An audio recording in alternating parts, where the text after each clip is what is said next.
As someone who tries their damnedest to watch and recommend movies most people miss, I do keep up with a lot of new releases, but I often don't talk about them until they actually land somewhere people can watch them. Well, today is one of those days, because we've got 10 films from 2025 and 2026 that showed up on streaming, got basically zero attention, and honestly, some of them are genuinely among the best things I've seen in recent memory. I've got a feeling several of my picks here are going to catch you by surprise, and all the streaming links where to find every single film on this list are pinned in the first comment below. Okay, let's get into it. Now, my bottom pick on this list is a survival thriller, and I want to be upfront. The only reason it's at the back of the list is because it just barely missed the cut for hire, not because it's bad. It is very much not bad. That's where it needs to be. Diver 1. Begin equalization. Trying to work my magic. This one stars Woody Harrelson and is the true story of deep-sea divers working on the floor of the North Sea when everything goes catastrophically wrong. One of their crew gets stranded hundreds of feet below the surface with a critically low air supply, and the second half of this movie is a race to save his life. I mean, a real, harrowing, I forgot to breathe kind of race. What I loved about it is it never goes over the top, it always stays grounded, and the film does a genuinely great job of explaining exactly how dangerous this job is. It gives you all the little details you need to understand how much trouble these guys are actually in.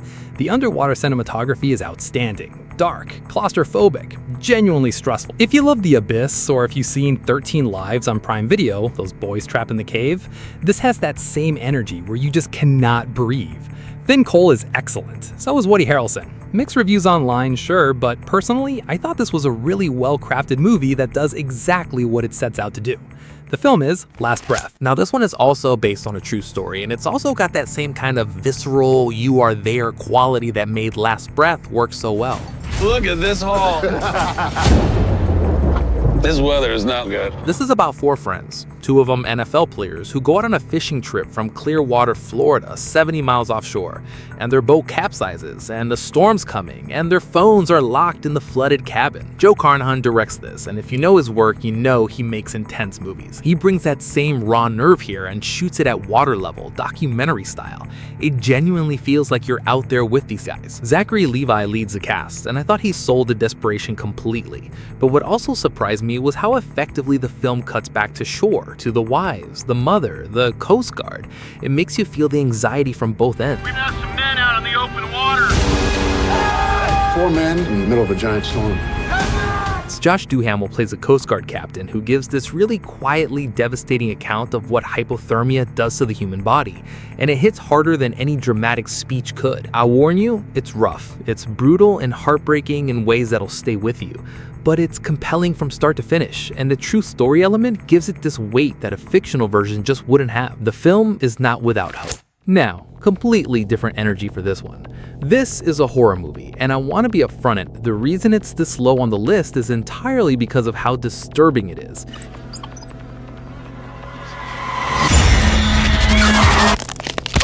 It's not for everyone, it might not be for most people, but for a very specific kind of horror fan, this is going to be a discovery. The setup is deeply unsettling. A young woman gets kidnapped by a monstrous figure who intends to raise her as their child, and director Rod Blackhurst, who based this on his own short film, commits to that premise completely. He shot the whole thing on 16mm film, which gives it this grainy, dirty, scuzzy texture that feels almost like found footage from a really wrong place. People compare it to the Texas Chainsaw Massacre and Barbarian, and I think that's accurate. Wrestler Max the Impaler plays the villain, which should tell you everything you need to know about the tone of this film.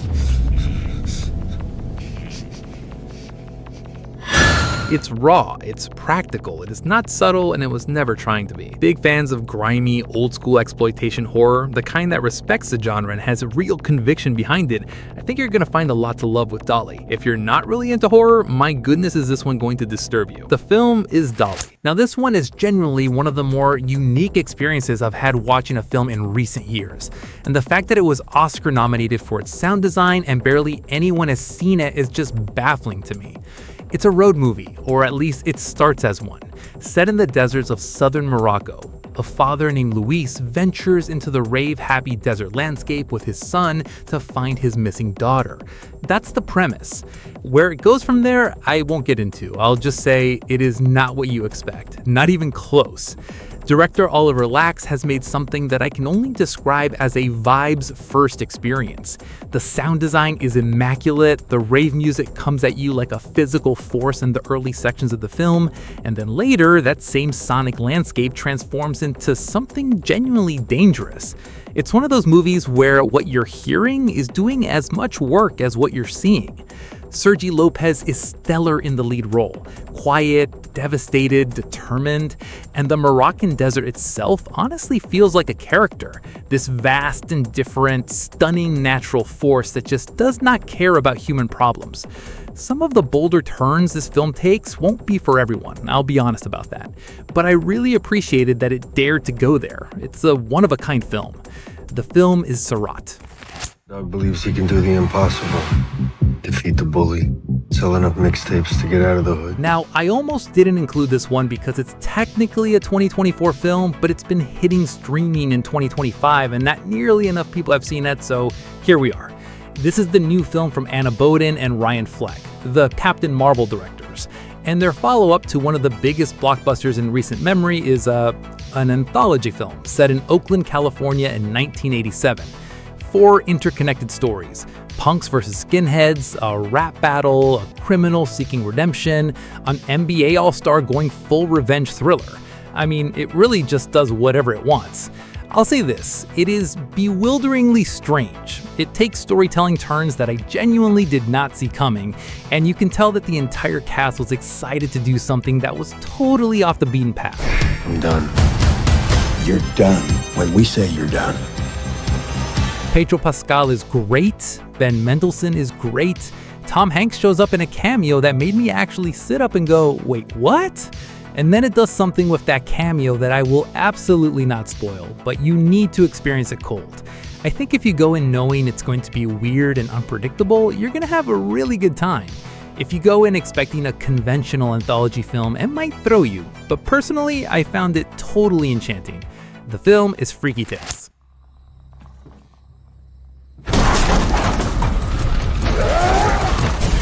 Now, for those of us who've been asking for a proper R-rated pirate action movie, and I know that's not a large group of people, but we exist.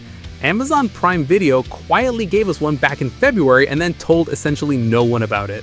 This is a Russo brothers produced swashbuckler centered on a former pirate played by Priyanka Chopra, whose past catches up with her in the form of her ex-captain played by Karl Urban. The spine of the story is familiar, sure, but the execution is genuinely great. What makes this work is Priyanka Chopra's physical performance. She is totally convincing in this role. There are stunts and fight sequences that are genuinely impressive, and she sells every bit of it. And Karl Urban, look, he looks like he is having the time of his life playing the villain here. He just leans into it completely, and it's a lot of fun to watch. Director Frank E. Flowers populates all this beautiful oceanic scenery with action that is way more gory and tactile than you'd expect for this kind of film. This is not a family pirate adventure. People really get it in this movie, but if that's what you're after, and some days it really is, The BLUFF delivers. The film is The BLUFF. Hey, real quick, if you're enjoying the video so far, please do hit that subscribe button. I make videos like this all the time, finding the movies that slip through the cracks that are actually worth your time. Like the video too if any of these are landing for you. It genuinely helps more than you think. All right, back to it. Top 4, these are my favorites. What's the matter? Just do your best. Do you like danger? What you hear is Now, Balthazar Kormacher, who made Everest, who made Adrift, has made a career out of taking beautiful, terrifying natural locations and putting people in danger in them, and this one is no different, except this time he brought Charlize Theron and Taron Egerton, which is not a bad combo at all. It starts with extreme mountaineering, which is already stressful to watch, and then evolves into a survival thriller when Charlize's character accepts what seems like a safe camping spot from a stranger, and it turns into a very bad night for everyone involved. Comparisons to The River Wild and Cliffhanger are accurate. This is that kind of movie. Taron Egerton plays the villain, and I'll say he really goes for it. There's a manic quality to his performance that works really well against Charlize Theron's composed, resourceful, coolly determined lead. That dynamic carries the film. What I appreciated about it is that it's focused. It's not trying to give you a bunch of backstory or big dramatic speeches. It's about survival and resilience, and the woman who keeps finding ways to turn the tables. And the natural locations are just gorgeous. Gorgeous and terrifying, sometimes at the same time. The film is apex. Now, I want to be upfront about this one because the premise is going to sound completely ridiculous. And it is, but hear me out. Ballet dancers, targeted by armed mercenaries, using their training to fight back. I know. Now, I'll say if you can get on board with the heightened setup, if you can accept that ballet training in this film translates into genuinely effective combat, there's a whole lot of fun to be had here, and I mean a lot. What surprised me most was the fight choreography. It's specific to these characters. They move like dancers, and the film makes that exciting rather than silly. Writer Kate Freund originally titled this Ballerina Overdrive, which honestly, incredible title. The ensemble, Iris Apatow, Lana Condor, Millicent Simmons, Avantika, Maddie Ziegler, every one of them gets their moments and earns it. And Uma Thurman shows up as the villain and is just having a blast being hammy and over the top. I wanted more of her. It's 88 minutes, tight, pacey, zero filler. Amazon put this out with basically no hype, and I almost missed it entirely, which would have been a shame. It's not breaking the genre, but it is just an incredibly fun time. The film is pretty lethal. Now, my number 2 pick might surprise you. Disney Plus and Hulu dropped this one back in March with almost no fanfare, and I genuinely think it's one of the most fun films I've seen this year. The setup? 2 gangsters, Nick and Mike, share a love interest named Alice, and they're trying to survive a very dangerous night. And then, a second Nick shows up, from the future, which makes everything significantly more chaotic. Now, like most time travel movies, you're better off not thinking too hard about the internal logic. But filmmaker Ben David Grabinski clearly relishes tying the audience up in knots, and the cast is just having an absolute blast with the material. James Marsden is fun, Isa Gonzalez is great, Keith David is exactly as intimidating as you'd hope. But the standout here is Vince Vaughn in a dual role, playing 2 versions of the same character differently enough that you're never confused, but similarly enough that the confusion is baked into the story itself. It's a genuinely tricky thing to pull off, and he nails it. Also, and I don't want to undersell this, the needle drops in this movie are absurd. Like, whoever did the music supervision was having the time of their life, just banger after banger. The film is Mike and Nick and Nick and Alice. And my number 1 pick, easily the most exciting, most original film I've seen in a very long time, and one that I genuinely cannot believe got made at this level of quality with basically zero mainstream attention. This is the feature film debut of Bryan Fuller, who created Hannibal, and it stars Mads Mikkelsen as a hitman who was approached by a young girl to kill the monster living under her bed, because she believes the monster ate her family. What did you see? A monster. Now, that is not a metaphor. There is a literal monster under a literal bed, and this movie is entirely, completely serious about that premise. Fuller just holds nothing back. This is aggressively weird in ways that are sure to put off some viewers, and at the same time, it's thoughtful, inventive, and visually stunning in basically every single moment. The production design alone is worth watching this for. The practical and digital effects are exceptional. This is a real filmmaker going completely wild with a vision, and somehow it all holds together. Mads Mikkelsen is of course incapable of giving a bad performance, but newcomer Sophie Sloane holds her own opposite him in a way that genuinely impressed me. Sigourney Weaver and David Dastmalchian round out the cast, and everyone is clearly delighted to be doing something this strange. You got the girl. I got the girl. Here's the thing that gets me. Lionsgate and roadside attractions basically sent this out to die. Minimal marketing, less than $1 million at the global box office, for a film this good. That is genuinely a shame, and I'm glad streaming has given it a second chance.